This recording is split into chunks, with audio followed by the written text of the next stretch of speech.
everybody. I haven't done a video like this for a long time and it's such a beautiful day today. I thought, right, I'm going to go out and I wanted to talk about something I call dwell time.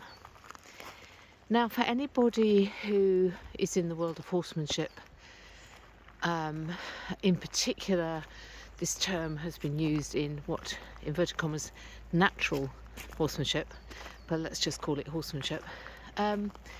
Dwell time is the concept of teaching your horse maybe a new piece of information, and when they've assimilated that information and understand, you then give them a rest. Okay, so it could be that you're in the arena, just let's say you're teaching them to stand beside the mounting block, and that when they've understood the concept and what you're asking, you then either leave them have 10 minutes break, maybe go and do something else, but generally you just let them rest and then come back and do it again, and they've got the idea straight away.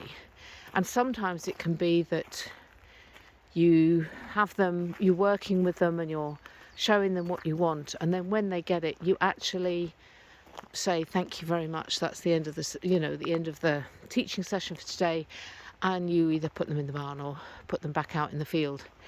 And generally what you find is that the next time you ask them to do that particular movement or maneuver, they do it very easily. The feeling being that because you've given them the time to assimilate it into their understanding by not drilling it into them time and time again, but once they get it right the first time, go, oh my goodness, that's amazing, thank you very much, that's all I'm going to ask. And generally you do look to them to see if they relax afterwards, if they lick and chew, because that's another sign that they've understood. That's a very anthropomorphic term in that respect, but that they're at ease and they've relaxed, and that the movement that you've asked them hasn't overtaxed them, and then you put them away to relax, and you find when you bring them back out they know that movement.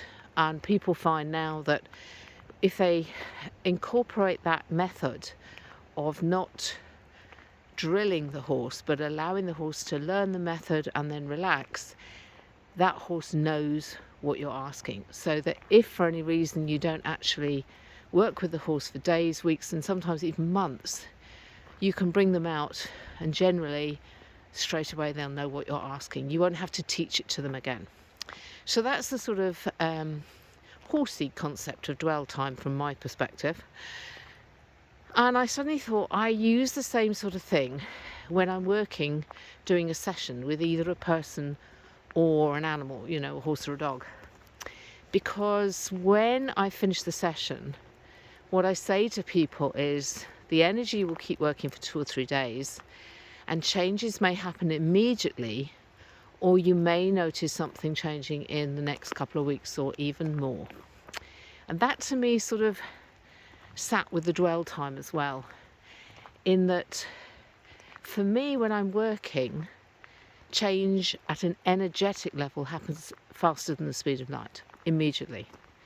But it takes time sometimes for the physical to catch up. And an example of this was quite, from my perspective, evident at the podcast summit last November in Texas, when a number of people, both presenters and members of the audience, even people at home, were experiencing a really weird sensation, almost like they were on a boat or in a lift.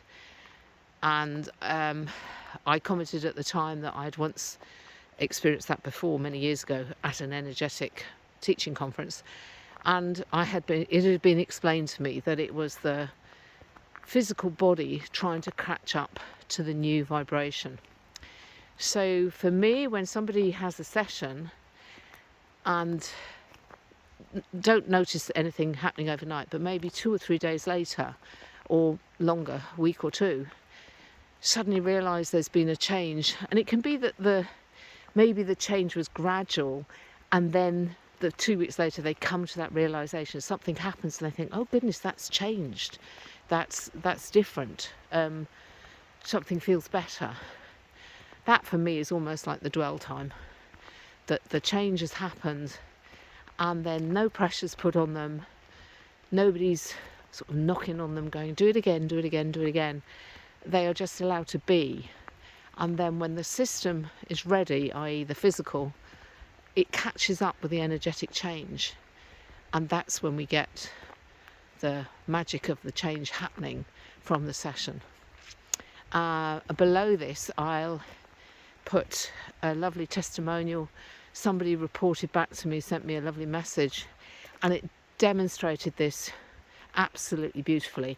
And these were sort of her words unbidden. She just got in touch and said, I've got to let you know. So have a read of those as well. But I just thought I'd do this quick video to go in the short and sweet series, just to talk about why change may not happen immediately. I hope you like our lovely winter scene at the moment. It's absolutely beautiful. A little bit of snow, blue sky and sunshine. Can't ask for more. So sending you lots of love and speak soon.